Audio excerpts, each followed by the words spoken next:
welcome everybody. My name is Bryant, and today I have Nate from Hollyak Comics, and we're doing Hello.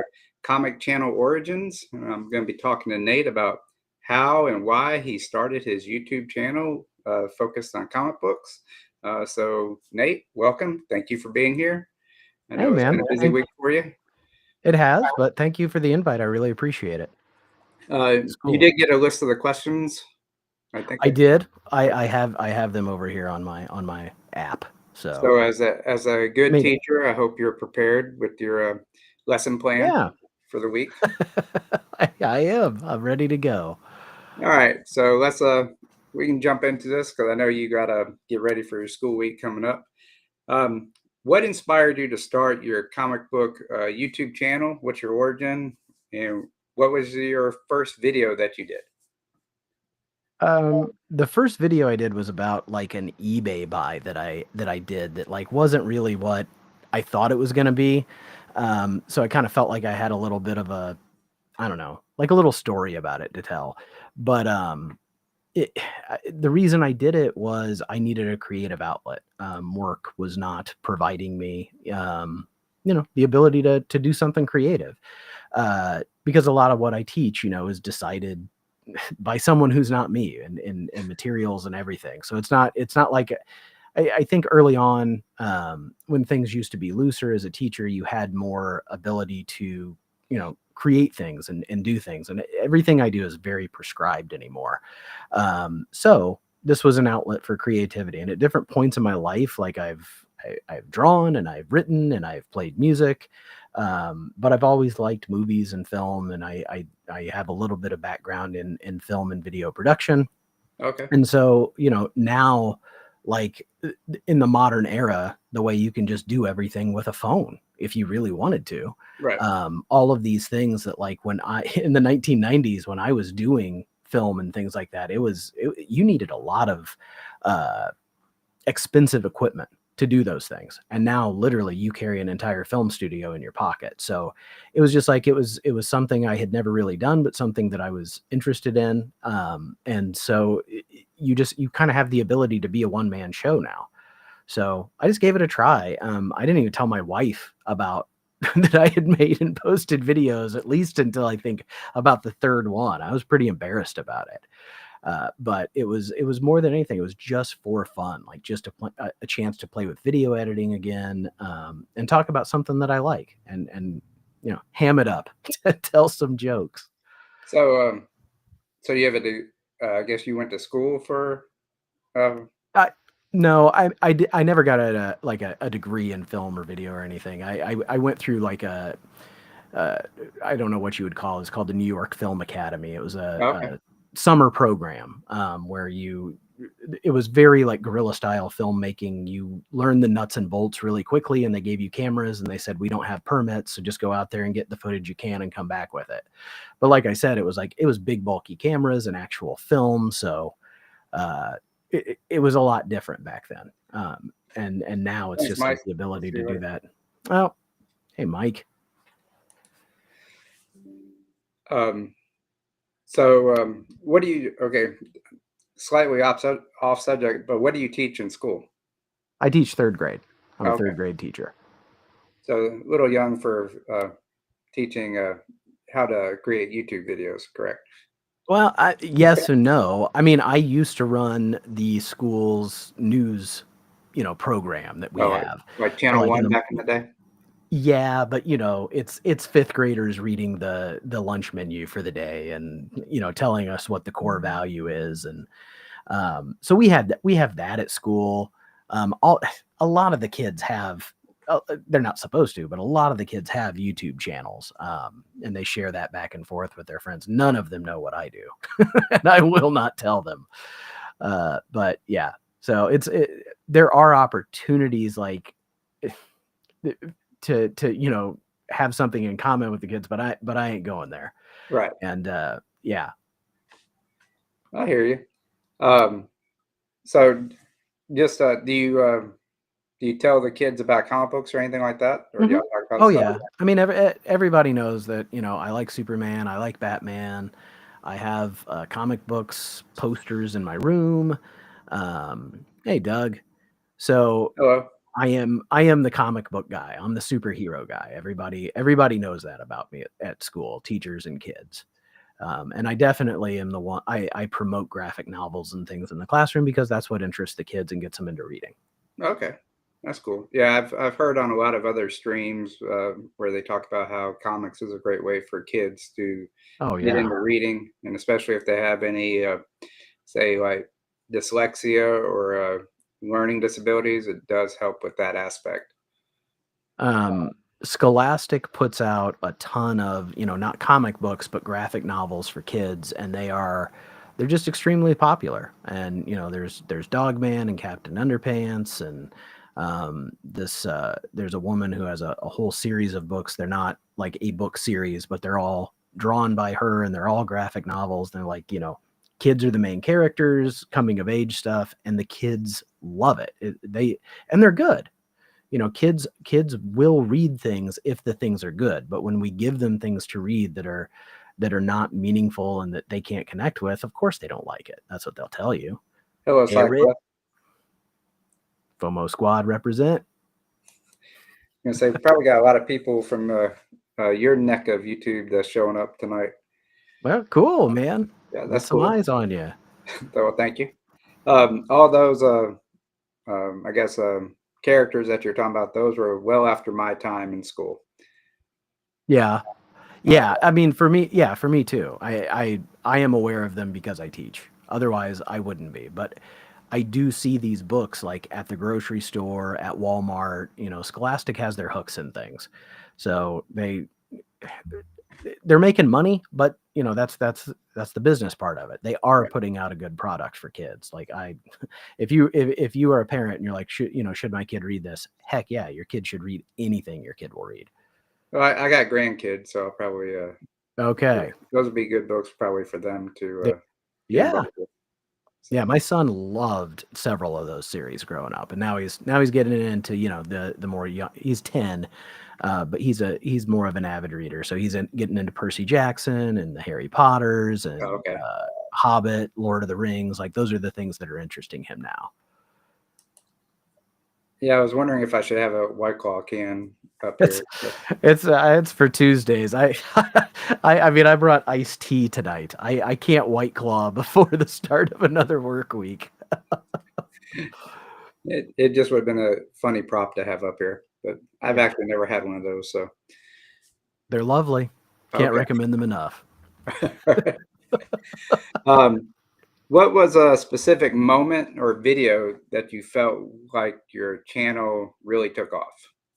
None. No. None. I mean, I guess okay, here's funny story, very apropos right now. So I had a short go like super viral. It's like at 118,000 views or something. And that was from it was either the day of or the day after the Superman movie. I made this Okay. short. After 3 weeks, like the short got some views, but after 3 weeks, it like exploded. I woke up and had almost like 70 new subscribers, and my numbers looked, all off when I looked at the app. It took me a minute to figure it out because it was such an old, it was like I said, 3 week old video. I didn't even think anything about. So I put a short out last week. It doesn't even have 50 views. So the channel has not taken off. There's no like I don't have that. Like I am having fun every time I do anything. Well, So that's it. I mean, but would you say this doing the live streams has definitely helped with? Yeah. Yeah. Or I mean, like you said, I think in the pre-show you said that the live streams definitely can help with the hours that you got. yeah, because I mean if you're looking for monetization, which I think anybody with a channel is, I mean, but I didn't think that I would hit any marks, anytime soon or whatever. So no, but I'm married to a fine young Southern gentleman, Eric. You know that. Mm.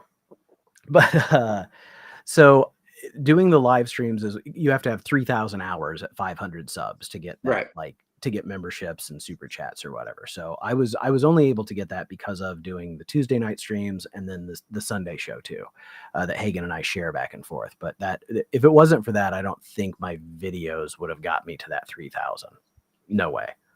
Yeah, I know I missed an opportunity about 2 years ago because I had a video that ended up getting like 10,000 views, but Wow. I didn't capitalize on it. Yeah.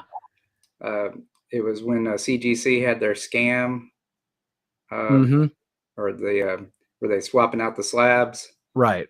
and I got scammed on a CGC slab, and it Oh man. I didn't even make the video because of that. I just made the video to get my story out there, and it just Right. happened to be about the same time, and it just took off. I was like, "What in the world is going on?" But it's Yeah, still but I mean doing it now. those things are out of your control. Like Yeah, I went to Heroes Con and my Heroes Con videos, I mean, for me, did really well. And my other videos are still doing what they normally do. And that's cool. That's okay. Like I don't if somebody's trying to capitalize or monetize, if you think like you're gonna make money at comic book YouTube, it's just not it. Like I feel like I'm a comic book guy with a YouTube channel. I'm not a yeah. YouTube guy. You know, I'm not a YouTuber first. Like I'm not chasing that. I'm not looking at trending whatever because you can do that. Like I have seen that on subreddits and things where people are talking about whatever whatever the trending topic is, they're going to put that video out so that they can ride the coattails.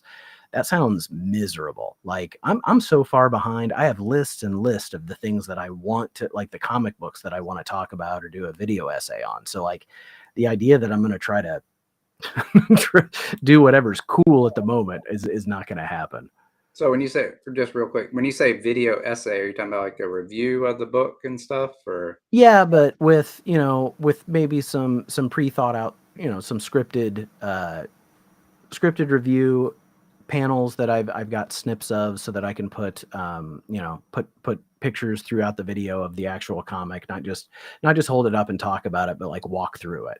And Okay. I've done a few of those, a lot of Silver Age DC. And that's what I really like in making a video. Not that I don't like live streams, because I do like this right now, like just having a conversation. This is so easy. Yeah. Doing a little hangout and whatever. But like I'd said earlier, like the creative aspect for me is like I read a book and I want to talk about it for whatever reason, and I want to figure out how I want to share those parts of it. So yeah, an edited video essay is Hey, the Dave. most fun for me to put together, but it's not as fun as hanging out on a stream. We got Dave. Dave from Yeah, across from Australia. the other Love side of that the world. guy.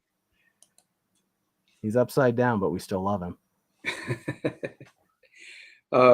Yeah, I want to do something with um, talking about reviewing books, but then I haven't quite figured out what the best way to do that is.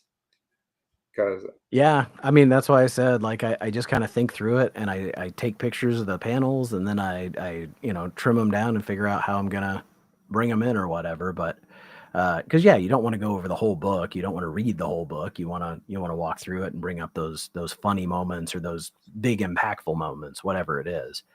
And yeah, one of the first YouTubers definitely the first comic book YouTuber I watched was Chris at Comic Tropes. And he does those video essays on the Golden Age books all the time, and they're hysterical because they're just so out there. And he did a Golden Age Aquaman, where Aquaman went to college, and there was an octopus wearing like a college sweater in the bathtub, and it's like that nonsensical stuff that I'd never seen that before until he showed me. And I think I have stuff like that a lot of people probably won't see unless I say, hey, look at this. oh, okay. Oh, just on a little side note, have you ever used the app called Hoopla? Oh yeah, yeah. I have that for my library. You mean Yeah. like for books? Well, I think you can but do videos too, but I just do. I've just got ebooks through it before. oh, I use it for comics. Yeah, well, yeah. Yeah. Comic book ebooks too. Sure. Okay. Yeah, especially the omnibus, because you only get like Hmm. 5 free a month and or 5 a month. So I check out the omnibus or the collected editions. Sure. Get the most bang for the buck. I'm not a big digital comic book reader though. I'm actually getting a overhead holder or Yeah. tripod tomorrow. Should be arriving, so I'm going to try that with what Dave's saying. But yeah, Dave's right. Like when he walks through a book, he literally like puts the book down and walks you through it. I think that's a very efficient way, to do it. Back to that one man show, you have to figure out how to present it, how to film it, and then in the end, how to cut it all together and put it in the package that you want to put out there.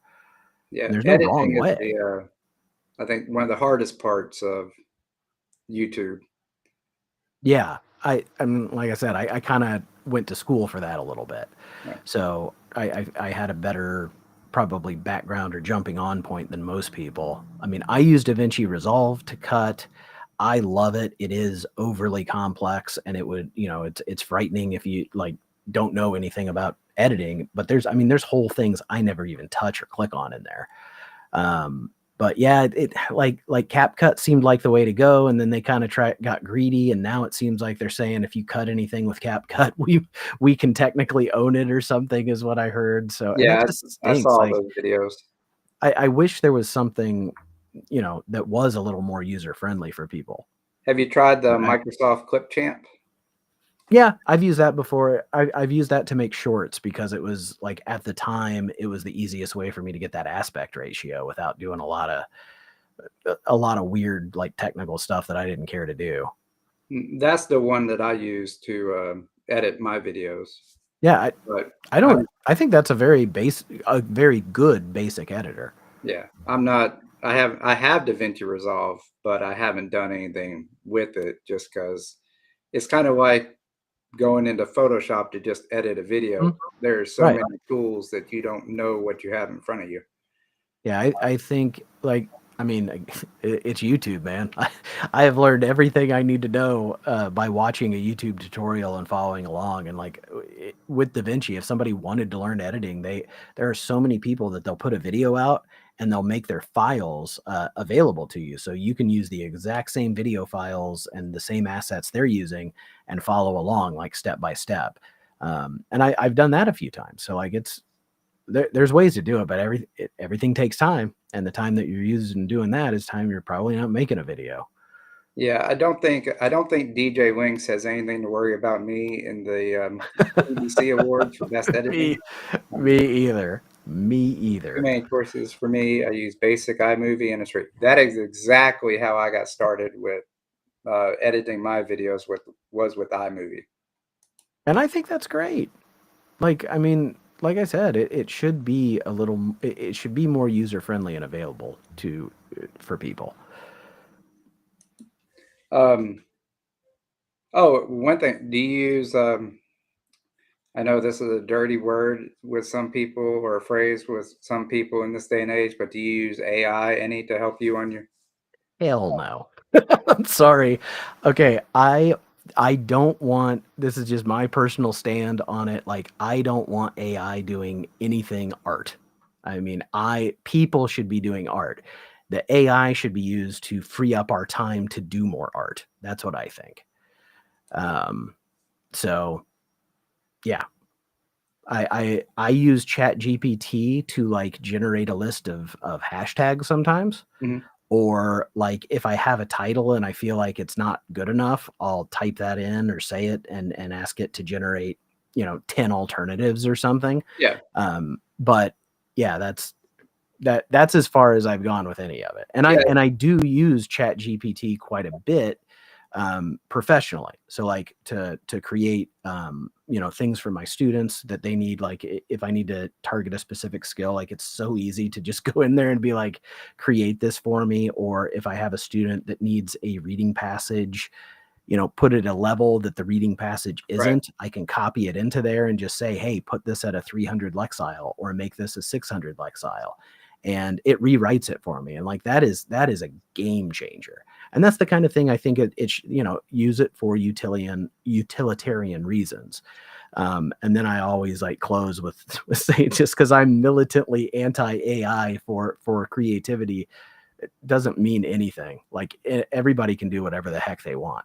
Yeah. But The yeah, extent that that's I've used it is on the titles, trying to create a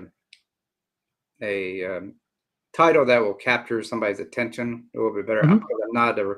I wouldn't consider myself a writer or anything like that. So I use it for title and descriptions after I've already made my video, because Yeah. I'll use Clipchamp to get the transcript, and then I'll throw that into Chat GPT and say, Oh, that's hey, come up with a title that best represents what I've already said and the descriptions and keywords. yeah, that's So cool. I never thought to do that.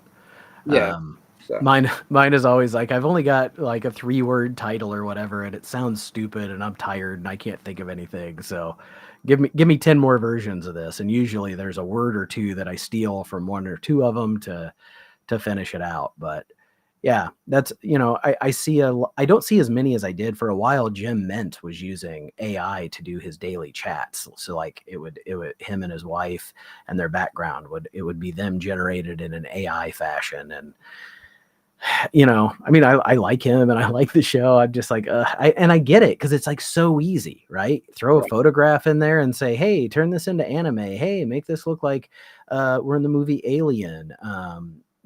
It's super easy, but it's also my problem with it. I have friends who are musicians. I have friends who are artists, like, graphic artists, and Chat GPT goes around and scrapes all that data. Like it takes artists' work.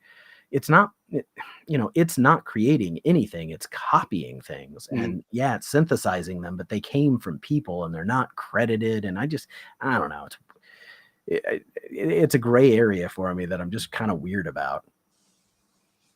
Yeah, I mean, it is definitely a tool, but I mean, as with any tool, it came from somewhere else. It evolved. So, but Yeah. hopefully it doesn't evolve too much in the bad way. Well, As how Mark how would be much more worse how much comfortable worse could the robots do? with. I mean, like Mark would say, justice for Kyle Reese. Oh, that's funny. Okay, got a question for you, Nate, or me. Do you have an idea for the title of thumbnail before making the video or after? Um, I mean, yes and no. Like for me, the title and thumbnail is always like kind of evolving in my head as I go. I always have an idea, right? Like I won a contest, like I won the Council of Comics giveaway. And so I knew that it was going to be something about winning. But like over time, like I developed it, I changed it. I use Canva to make my thumbnails, which is really easy. Like when you make your thumbnail to make a duplicate. And so I'll usually do like 2 or 3 versions to see which one I like. But no, I don't think that way. Like I get the idea to make the video and then I try to come up with something that people want to click on, but it's always the idea first. And then I struggle a lot with thumbnail and title. I really do. For me, it's the same. I make the video first because my videos are not scripted. I don't know what I'm going to say until it actually pours out of my mouth. So I have notes. I do notes. I never make a script. yeah, I mean, I don't even. This is the most I've ever had for a script, and it's just my bullet point questions that I Yeah. sent to you.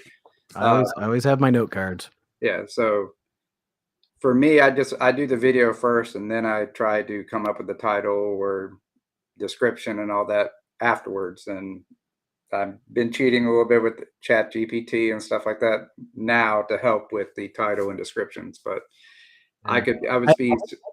That doesn't bother me in the same way. Like that's scraping data because I use it the same way, but that's like scraping titles off YouTube. Like you could get that off a spreadsheet or a Google search. That's different than like copying every piece of art in the Louvre and then when someone says create me a piece of Renaissance art, it's like here you go, but you're just using the stuff that people made. And there's Brandon. He was on the Sunday show today, and he's been very busy. Yeah, I saw it. I watched a little bit Great of y'all dude. show this morning. And we got, he's saying hello to Dave, Eric, and the coach. Cool. All right. So, okay, let me find, what would you say your niche is in the comic book community other than White Claw? I think my niche is nonsense and joy. I don't chase keys. I don't, I like to collect a lot of weird stuff. I don't, I'm not like just a one character collector or company. It really is just like if it catches my eye. And there are things that I really like the Teenage Mutant Ninja Turtle Mirage run, Silver Age DC, but yeah, I really, I just like to collect what I collect and talk about it, and it's usually a little stupid, and I have fun talking about it. So I think that's my niche is is just that here's something dumb I found, come look at it. And I've been lucky enough that like I found a lot of people who are into that.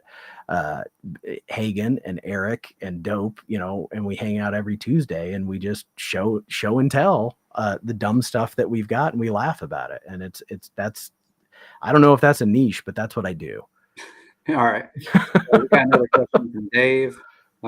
What's the biggest learning insight or insight from this first year or so on YouTube? Um, I I don't know. I don't know that I've learned. I think I've gotten better, like increment. I always try to do like something a little bit. I try to learn one thing or like tighten something up, like from a prior video that I didn't like or whatever. But in terms of like learning about YouTube, I don't know. I don't know. Like I said, I had a short go through the frickin' roof, and the very next one can't even crack 50. So I've learned nothing. But I keep coming. I keep coming back for more. I guess a couple of things that I've picked up on would be energy and pacing is very important. I mean, if you're going to be monotone and boring, they're going to leave really quick. Everybody's Yeah. here for entertainment, so you got to keep the energy up and the pace up. Also, you can't plan anything. I mean, the most mundane video that you've ever done might be the one that takes off and you think it's a piece of crap, but it does well. And the one that you put the most effort into Right. and all that, and you think it's going to be great, Right. gets And 50 it just views in a year.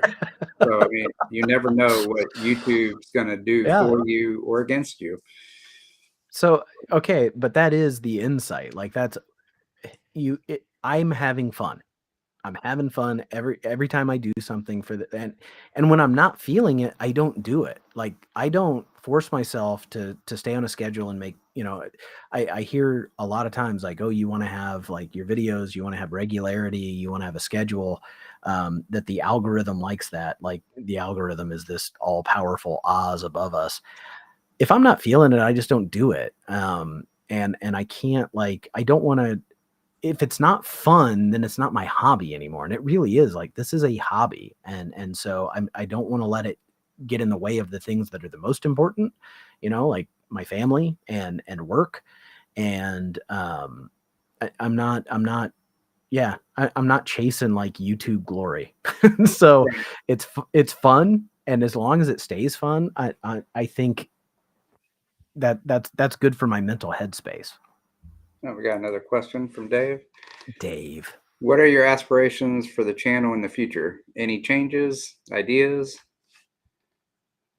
Same old, same old. I mean, I really like the Sunday show, the vibe of that. I really like the Tuesday FOMO Squad hangouts. Like if any, those are like two things I just would not let go. Like they're so easy to do. It is so like it is just getting together with friends and talking about comics and laughing. So I want those two things to continue. I would like to like figure out a more streamlined process for getting videos out more regularly. But yeah, I mean, I don't have aspirations. Yeah, for me, I would like to just, I guess, basically try to stick to doing one video a week. Yeah, Pre-recorded video right, is what right. I'm shooting for. my schedule is a little difficult. I work close anywhere between 50 and 60 hours a week. So I have a day and a half off a week usually. So, and now I I just mean, started doing these live streams. This is my fourth one. So cool. this has been a lot of fun so far, being able to chat Um, and interact with people. Getting out one video a week has been my goal for a year. I don't know what my record is. I don't care, but I bet I've never done it more than 3 weeks in a row. Yeah. Because real life gets in the way, and it should. Your real life should get in the way. I think one thing I might want to try to do in the future would try to, I guess, batch record some Mhm. videos and then Yeah. kind of stagger them out so I don't feel the pressure quite as much going forward. Well, the time that I did that was the time I recorded 3 videos with no sound. And so, like, I thought I was real smart doing the same thing, and it crushed my spirit for, like, 2 weeks. And yeah, that's it. That's it. You do this for you, like, Yeah, for whatever the reason is you're doing it. Like I said, for me, it was just to play with video editing and tell a story and show some weird books. Um, and I have started doing a lot more shorts. I actually have a couple shorts already scheduled for next week because they're quick. Like, I mean, you can sit there and film it in a couple of minutes on your phone, throw some text on it, and the way that they let you use the music now, it's just, which is great. Like, I do throw those up, but it's not the same to me as as an edited video, whether it's a haul or an unboxing or just talking about a couple of books. Like, that's the most fun kind of video to create for me. Shorts are cool, but it doesn't give me this, it's not the same jam for me. do you try to go for when you do your pre-recorded videos, do you try to hit a certain time length or you just whatever? I used to think like anywhere between 15 to 20 minutes was the sweet spot. And then I have tried to mix things up before too and be like, okay, I'm gonna make sure that this one is quick, because I would end up with like 30 and 40-minute videos sometimes, depending on how stupid I got at whatever sale or con I went to. And I have found that the longer videos, honestly, it seems like people really like those more. Well, so yeah, I mean, I did the video after that was a couple of friends, Mr. Akins from What's on the Comic Rack and Ricky from All Sorts of Words and David the Garage Geek. They overdubbed a segment of the silent video for me that I could like use as in the intro. And it's hysterical. Like, it was a lot of fun, but in at the moment that it happened, like, because I had spent hours in this room and it was hot, because it's summertime. And I think I filmed for like 3 or 4 hours. I had extra batteries. I just thought I'm like, yes, I'm banking all this footage. Then all I have to do is cut. And then I go to watch it. There was no sound on any of them. Because this mic that I was using at the time, it just didn't get plugged in all the way at the I can't remember the USB interface. So, yeah, I do still have the silent one somewhere, I think. That might be an interesting video if you got like you and Hagen down in the little corner of the screen, like the two guys from Doing the Mystery Muppets. Science Theater. Yeah, Mystery Science Theater 3000. Have it playing in the background, and y'all just commentate on what you're doing, and you can hold up That's your white funny. claws and. Oh, yeah, that was rough. But that's always the thing, is like, even right now within my like workflow that I have of the different hard drives where I store stuff, I have like 4 or 5 projects going on. It's just like sometimes certain things I'm doing, like, this is too technical or overwhelming. This one's going to take too long. This one's more direct. So I bounce around a lot. And when I do that, none of them get done. Big shock, right? Like, Right. that's the pitfall of ADHD. It's also why your microphone doesn't get plugged in all the way. Well, that's a great segue into question number 6 is what mistakes did you make early on that you wish someone had warned you about? Apparently plugging in your equipment all the way. Yeah. Um, other than that, though, I don't feel like I had any like real big Um, major, I mean, that was the most major thing I ever did, but like learning little technical things, it wasn't not really a mistake, but like early on, I did not cut things out. Like I just push record and basically let, 30 minutes of talking and showing books. And then that was it. And then, like you said, brevity, you want that. So like I've started doing little, like if I show a book before I go to the next book, I do a quick little blur cut or something. Like I try to tighten up, I try to leave as little dead space as possible, Right. because I don't want to waste people's time, and it does make it flow better. So I mean, little technical things like that, like trying to make the best use of the footage that you have. Also, like a big one. I mean, if you don't, I have a couple of videos that will never come out because when I made them and looked at them, they were terrible. I didn't like the way they looked or the way I presented it. So just because you make it doesn't mean you have to post it if you're not Right. happy with it. In the end, you get to decide. Um, and when you do a pre-recorded video, not like right now because we're live, but if you jack something up, you can redo it 3 or 4 times until you're Yeah. happy with it and then pick the best one. Like the question So, that Dave has right up there on the screen. Do you redo them or abandon them? I think he was talking about the oh, silent videos that you made, but yeah, I think all 3 of them did get finally redone, as like actual published videos. The big one, the one that really broke my heart was that Mr. Akins had sent me an A-OK and I did it as an unboxing. So like there was no like genuine reaction to the way it was opened, and that's what I wanted because I really liked that. And he's a friend, and I was like, I freaking failed him, but he was really cool about it. uh, ever watch a 4-hour I RPG video? People love the this. the amount of time I waste watching things would like blow people's mind. I mean, I watch people power wash rugs. My I will watch I mean, I watch people play video games for hours on end. And I'm a big I'm a big multitasker that does a million things and never gets any actual task completed, but I have that on the computer or I have it on the TV while I'm doing something else. Yeah, I mean, those kind of videos, like I think that those are good too. Like those are a way to get traction, to gain hours if that's what you're trying to do. But there are, sometimes when I'm doing something, I am looking for a video that's an hour long so that I don't have to worry about finding something else here in a bit. I can Right. commit to whatever the other task is I'm doing. So yeah, I think I've I have watched seen a a lot of crap. I think I have seen a stream where you and Hagen were playing Rivals. Oh, we've done that a few times. I mean, I used to stream, I used to stream on Twitch. I streamed playing Minecraft with a 3-year-old for a little while back in the day, before the pandemic. And um, yeah, I love playing video games and I love watching video game streams.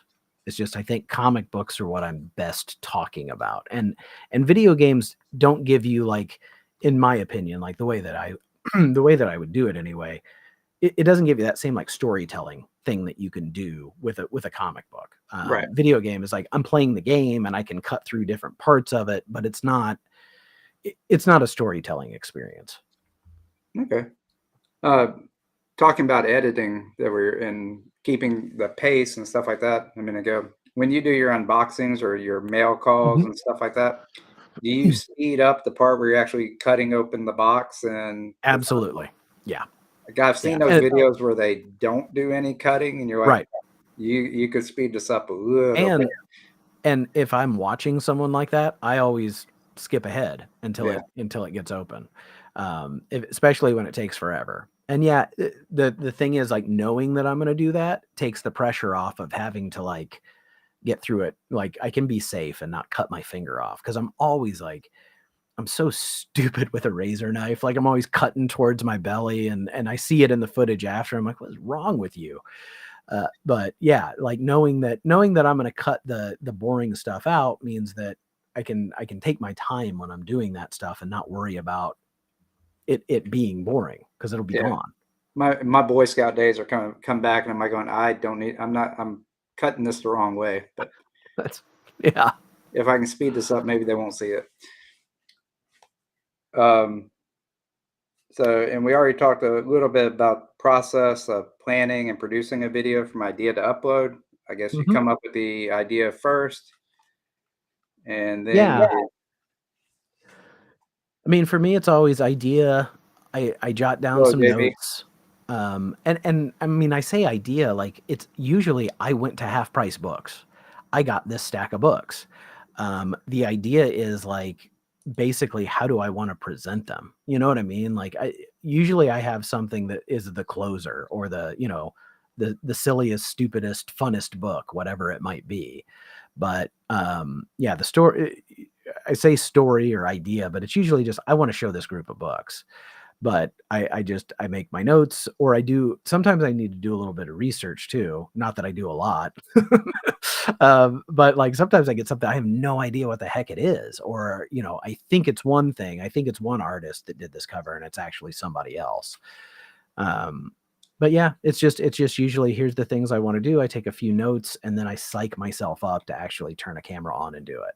Yeah. Um, That's one thing I've been impressed about, I've been impressed with the knowledge that a lot of the YouTube comic book YouTubers mhm. have with who the artists are and the writers and all that. Like I was out of comic book collecting for probably about 20 years. So I missed a lot of that Yeah. history from like the say early 90s. Like probably stopped around issue 25 of the Jim Lee X-Men run. Okay. That's about the time frame that I stopped collecting, and then just got back into it in the last like couple of years. Oh wow. So I mean, big gap. I mean, Yeah. I I kept up I with mean, some of the stories, but I didn't I have actually collect. I've been off and on, I mean, since like, the late 80s. Well, really like Batman 89 is what really kickstarted me buying comics, but um I've never been like out. I never I've taken breaks, but I still always like I'll pick up books when I see them at flea markets or whatever. I always would, we go to the library. I just am an avid reader. And when we would go to the library, I would get trade paperbacks and I would still buy the occasional one from Barnes and Noble or something. But um, it's probably about I mean, definitely within the last year, I've bought a lot more new books than I have probably in the last, it's probably been 12 years since I've had a pull list, but I wasn't out. You know what I mean? Like I would still see and I would still read. I would still read online about how bad Amazing Spider-Man was because Yeah. no one hates Spider-Man like Spider-Man fans. So like, yeah, I still knew what was going on. I still knew who the artist was, even though I wasn't buying stuff all the time. Yeah. Yeah, I've gotten more into the modern books since because of YouTube in general. Like started watching Mark from Legion of Comics, and Hmm. it's kind of I would say opened my eyes to DC Comics as much because I was more of a Marvel guy. But once Yeah. I kind of stopped with all the X-Men were in like 7 or 8 different books, and they Still would are. run a story across Always all of have them. been. Yeah. Always have been. Well, I mean, I started collecting comics back when it was just the Uncanny X-Men. Yeah. Not I it was mean, before X I mean, Factor there was, and all yeah. that. So, I was an X Factor fan. I okay. liked X Factor and Excalibur. Like I was always a satellite book guy. I liked New Mutants before Rob Liefeld came on. Like I liked I liked the the the preparatory school vibe of that. Like these kids living it was very Harry Potter for its time. Yeah. But like proper X-Men books just never really grabbed me at that time. Just because of who I was as a reader. X-Men had so much history, right? Like, and Claremont, like, densely wrote about those things. So it wasn't a good entry point. Those other books felt like, I could catch up a lot easier than Uncanny. Okay. Um, what? And then, well, I just saw SideQuest says he's got a notebook full of random ideas. I do the same thing. Like so I have a short box that I use just for like books that I want to do videos on, right? So whether if it's I picked it up at a haul, like I make some notes or whatever, and I throw it in there because I know I can't get it all done all the time. I have a whole section in there that's just like books that I want to do a read through, or do a review or an essay on, and that short box is full. Like right now it's full, and now I'm starting to spill over into a second one. Like I have way more ideas backed up than I have time to get out. Yeah. I have footage from when Hagen came and stayed with me over Memorial Day. Um, I have not done anything with that. But you know what I mean? That's one of the ones that's in the pipeline that just keeps getting lost in the shuffle. So it's just, yeah, I always have more ideas than I have time for, but that there's a comfort in that too. Like Right. that means that I'm always going to have something to do. I would hate to be on the opposite side of that and be like, I got nothing to say, So Yeah. yeah, I got stacks. I got a lot of stacks of books. Like I got I, last weekend, I bought a long box and a short box off of the Facebook oh Marketplace, and so there's content for a video right there. yeah, So and got another. Yeah, X-Men is tough. yeah, If you were in the early days of Claremont, it was easy, but towards 190 onwards, it got hard to follow. Yeah, they were fun, but I got a pretty good run of the Uncanny X-Men. So got about 116 all the way to the end of oh that wow, volume one. very cool. That's gonna be my long-term goal would be to finish out the or the volume one run of X-Men. So That's awesome. Yeah, there's some big books in there though. well, I already got number two and number six. So Nice. I picked up That's number awesome. two from a flea market for $80. That's great. So um, yeah, I know you got to go in just a few minutes. So how do you engage with We're your good. community, and has that changed as you've grown? Your Um, from the very early days, yeah, see, okay, I'm sorry, I'm gonna jump in real quick here. X-Men always feels like its own corner of the Marvel universe that has its own rules, its own reality. Like it doesn't lap over. So Marvel, I feel like Marvel fans, there are a subset of Marvel fans that only read X-Men. Like they don't really get into the other Marvel yeah, stuff. And that's another reason that I think X-Men is a harder entry point for people, because it's like, yeah, if I read Spider-Man or Daredevil, I get all these other characters that go with it. And if I read X-Men, I only get, the X universe. And for some people, that's totally their jam. That's what they want. So that's always been kind of my thing with X-Men, is like it didn't play well with the rest of the Marvel universe. But I do think there's a lot of cool characters in the X books, and oh yeah, X Factor is a run I'm putting together, that volume one uh Peter David run, that then went into volume two, which I think I have almost all of. But those were characters and stories I really liked. All right, sorry, Michael got me off topic. What was I talking about? What was your question? Uh, how do you engage Oh, with your community? You well, answer by questions. but yeah, by talking at their questions when they say things, Michael. From the very beginning, I so Ricky from All Sorts of Words was the first person to invite me on a stream. From there, like there were just a lot of people who like reached out on Instagram and said hello. A lot of people, a lot of people have sent me things, which is like that's crazy to me. People will get a hold of me and say, "Hey, I want to send you some books," and that's like it's super nice. It's crazy, and I join in on that too. I've got 4 packages I'm mailing out tomorrow to some various people, but the community, like whether they're in a live chat or leaving a comment, if someone leaves me a comment on a video, I always respond, and it's very rarely is it just like I don't usually just say, "Oh, thanks for watching." I try to say something to what they said in their comment. I try to Right. speak to them.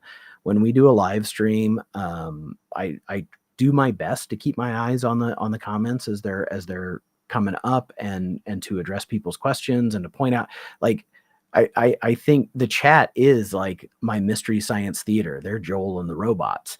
And so when we're doing stuff, like, I will see things in the chat that we have to bring up as a, as a great joke or a zinger and laugh about. So yeah, it's just that, like, every Tuesday and every Sunday morning, and I see a lot of the same people coming to watch and hang out and chat, and that's really cool. So it is a community, and I just talk and converse and say hey, like I would if I was anywhere else with people. It's just we're with them in a virtual sense. Yeah. So Earlier we were talking about a little bit about consistency and stuff. Or I know that we had mentioned it, talking about how YouTube says to be consistent.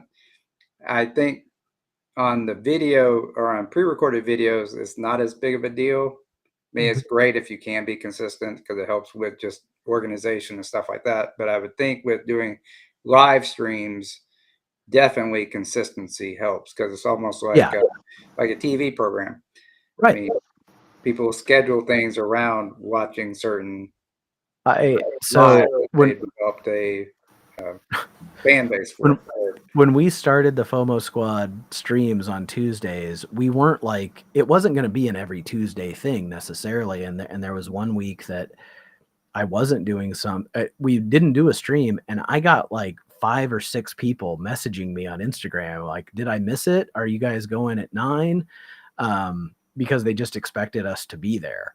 So yeah, like, because we're consistent on Tuesday nights at 8, people, there are people that come almost every week, and I think it's freaking awesome. I mean, I would do this kind of thing. Like, I would sit here and talk to you without without a stream or a camera or whatever, like, just to talk. And that's what I find most of the streams are, is just people hanging out, talking about the books or the hobby or sales or whatever your niche is that you're talking about. But it doesn't require that audience in order for you to do it and still have fun with it. But that, like, takes it to another level that I cannot believe people want to sit and watch me talk about comic books. I can't believe that people would click on a video that I made. Like, that just tickles me to no end. So thank you. Yeah. Anybody who's ever watched, thank you. And so I have that gratitude in mind. That's how I engage with the people who are watching and doing things. In front of my computer, my wall is all pictures and art and letters and notes and things that I've gotten from people.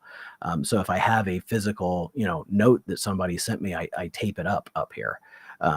Because it's like, I mean, that's the community. That's what's cool. So I'm not looking at, back here, I've got my comic book. This is like, the stage that I built or whatever, my background. But like up here, I've got the people that have become like real. It's so crazy, but they've become real friends, whether I've ever met them in real space or not. Right. So, and Michael's right. Michael's right about meaningful feedback. You have to give specific feedback. You can't just say good job or bad job. You've got to let them know what it is that they've done. And even when they've done well, how can they continue to improve and grow? That is good teaching. So are there any specific tools or gear or apps that have made a difference in what you've done since you've started with YouTube? I mean, I know you talked about DaVinci earlier. Has that been the thing you've used from the get-go? What's that? I missed that. DaVinci Resolve? No, I started using a version of Adobe Premiere called Premiere Elements that I had purchased many years ago. So it was very, very old and very rudimentary video editor. I went from that to Clipchamp. Like you had talked about, that was the editor that I was looking for. Free is what I was looking for. I already had the Adobe Elements that was really old, but it was really clunky. And it was showing its age. It wasn't playing well with my computer, which was more modern. So everyone talked about DaVinci, and I checked it out, and it was overwhelming. But after a couple of videos, like just learning how to cut, which is all you really want, like especially starting out, like, and then as I went on, I've learned a few of the bells and whistles. But I don't know if I have it over here. No, it's on it's in a drawer. But the camera that I shoot on is this little like Sony ZV-1. It's called a vlogging camera. I got it for a really good deal. Like, it's kind of an expensive camera for what it is, in my opinion. But like, I got it for like $200 or $300 off. And I really like that. I have a wireless mic that I really like, but you don't need any of it. I mean, I see, Lunch Money Comics, Mike from Lunch Money Comics. Hey, Derek, he shoots everything on his phone. He edits everything on his phone. He doesn't, like it. You don't need anything fancy. I have a he work. still edits on his phone. Yes, yeah, he edits on his phone. So it's yeah. I like I like technology. Like, I like little toys like this. So like, this mic that I had for when I was like I said, when I was streaming on Twitch, I was buying all that stupid. I buy all that stupid crap. I got drawers of old microphones.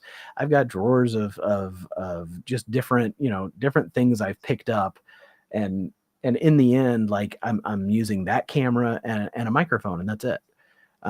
So whatever you're going to use, I think a phone is fine. I do think sound is important, though. Like, nothing drives, like, I will click off a video that sounds bad quicker than I will click off a video that looks bad. Right. Like, if I hear, if you're like, I've watched a video before where you can tell they've taken the audio level and just kicked it way up because it was too quiet. It didn't pick up their voice. And now all you can hear is their air conditioning running. Like, that drives me nuts. So, but I mean, aside from that, I don't think you have to like worry about being fancy. You just kind of have to worry about, figuring out whatever your like process and workflow is going to be. Yeah. That's the hardest part is, there is a lot of like stumbling around in the dark early on, but once you start figuring out some of those things, you will self streamline your process. Yeah. Done is better than perfect. Yeah, it really is. It really is. And any professional will tell you that sometimes it's not finished, but it is done and we are moving on. And you have to do that with this. One thing I've learned just in the 4 live streams that I've done so far is that being plugged into the router is much better than just Wi-Fi, because I If literally you have have my the Wi-Fi option. router a foot from my laptop here, and I was still lag. So Yeah. now I actually have it hardwired to the computer, and so far I haven't seen any lagging issues on my end. Haven't seen I any. don't have any choice. Like, I'm in an upstairs room that honestly couldn't be much further away from the router. But like, my solution to that was I bought the big stupid, Nighthawk gaming router. It's got fins everywhere down there. I mean, I can pick it up across the street from my house. So I feel like up here I'm still pretty good. But yeah, I would have to drill holes and run wires in stupid places to get it up here. So that it was just not an option. But you're right. Yeah, if you can go hardwired, you should. Yeah, it's definitely helped for my live stream so far. Any other? You said you use what type of camera do you use? It's a Sony ZV-1. It's just a little. Oh, I think it's over here on this drawer. There it is. It's just this. Oh, okay. So, I mean, it looks like a photo camera. I think it'll record in 4K. I never do. I do 1080p. But I like having a dedicated, filming device. My phone is not my phone's not like, great. And it's a couple of generations old. It's got cracks. Like, it doesn't have much space. This I can keep slapping memory cards in, and I like that for transferring the videos over too. Like, I pull the card out, put it in the card reader, and things transfer over quickly. Whenever I try to move video out of my phone, it takes all frickin' day. Yeah, I think I'm using a Loggy webcam is what I Mhm. use, and that's I just record my video straight to the laptop. Sure.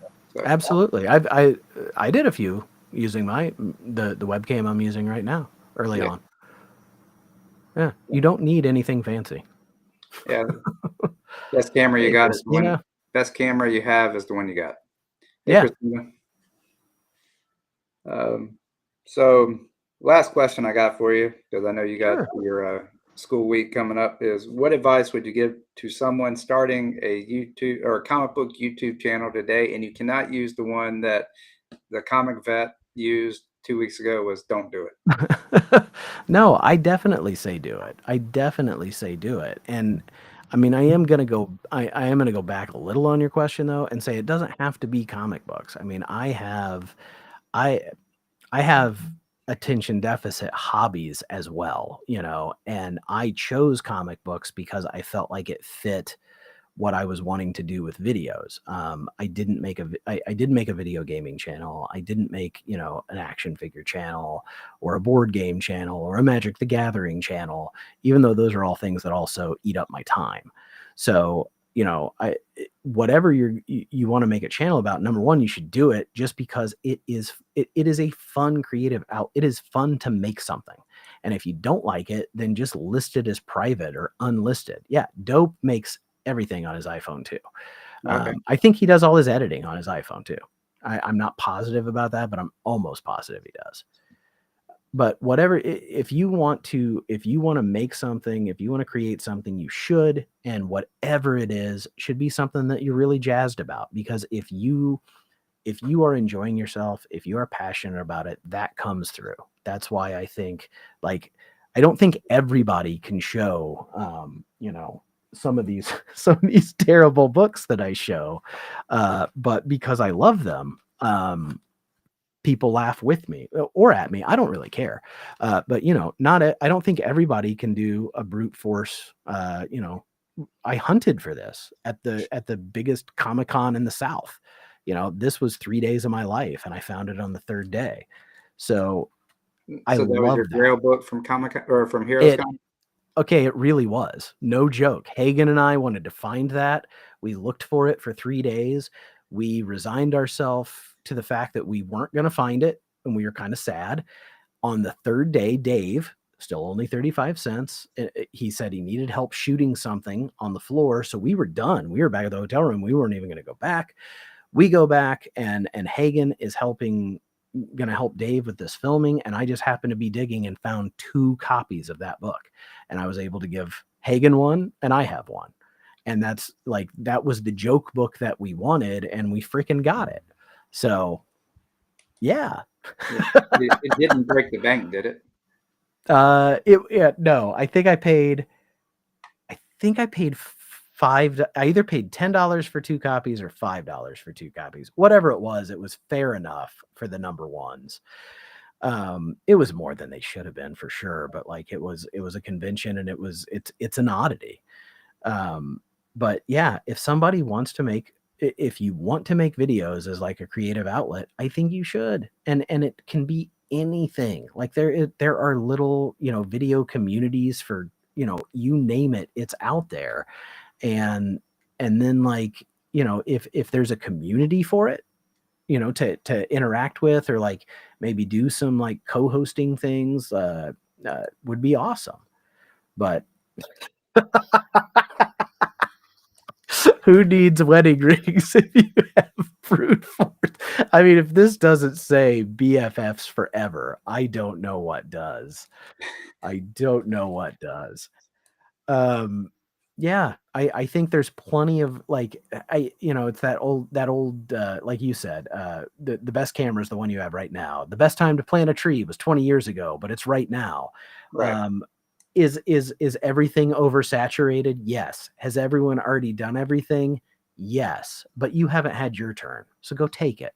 Right. Go do something. Go say something. Go scratch your name in the dirt, take a picture of it and show it to us.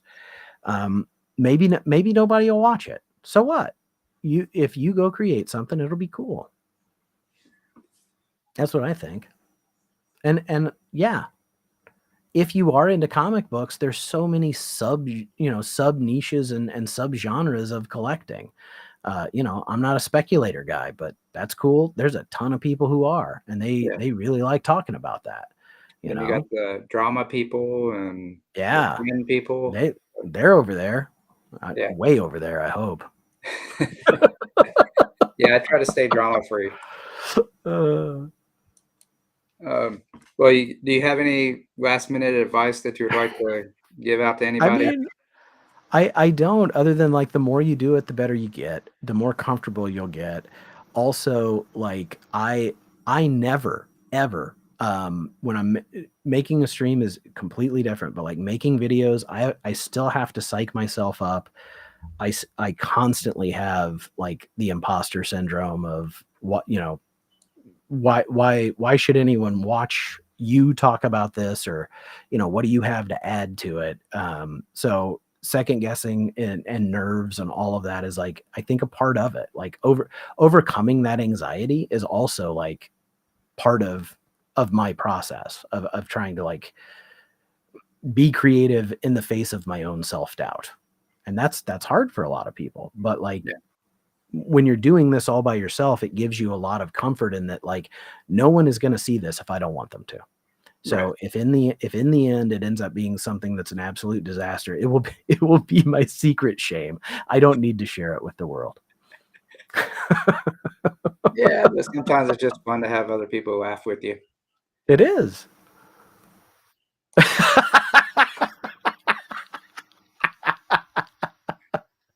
I appreciate you, Derek. I appreciate your honesty as always. You sounds like somebody that watches a lot of your videos. Derek, if you don't know Derek, Derek is a very funny guy. He's up in Canada, and I swear he and I somehow had the same childhood, because we can speak in Simpsons memes and MST3K. I adore him. He's been on the FOMO Squad a few times. Haven't been able to get him on the Sunday show, but I know his Sunday schedule's rough. I think. Yeah, if you don't watch Derek, watch Derek. Okay. Subscribe to Derek, everybody. All right. I'm trying to help you, Derek. See if I might be subscribed. I don't know. I'm subscribed to way more people than I know that I am. But I am subscribed. Yeah, I'm Well, when you got subscribed to them. people like Christina dropping links in the chat, I just pop them open and subscribe right there. And then later on, I'll see a video. I'm like, who is this? Oh. Yeah. All right. Well, Nate, I know you got get ready for school this week. Thank you for being here. Thank you everybody in the chat for being with us. Hopefully, probably, or maybe answered some questions. I know we answered a few questions that were presented. I hope we gave you some insight. Probably not, but hope we did a little bit. Thank you all for being here. Let me go ahead and sign out. My name is Bryant, and this is Nate from Holly Yeah Comics, and I have comic issues. I hope we all have issues. I just hope most of them are comic books, but we'll see you in the next one, and here we go. Okay.